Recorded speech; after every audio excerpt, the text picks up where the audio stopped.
আমরা লাশ খুঁজে পাওয়ার পরপরই আমরা আমাদের যে তদন্তগত যে আমাদের তৎপরতা সেটি আমরা শুরু করি এবং আমরা দ্রুততম সময়ের মধ্যে আসামিকে শনাক্ত করতে পারি এবং আমরা পরবর্তীতে অভিযান চালিয়ে আসামি আসিফ, যার বাড়িও যে ভিকটিমের এলাকাতেই তেঁতুলতলা দাসুরিয়াতে।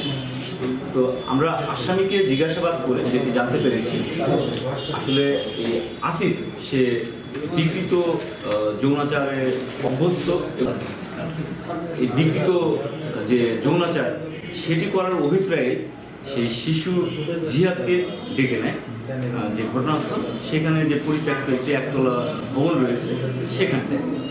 তো সেখানে ডেকে নেওয়ার পর সেই শিশুটির ওপর জোর জবরদস্তি করে। শিশুটি যখন চিৎকার করে সে শিশুটির গলা টিপে ধরে এবং সে গলা চেপে ধরায় এক পর্যায়ে শিশুটি শ্বাসরোধ হয়ে মারা যায়।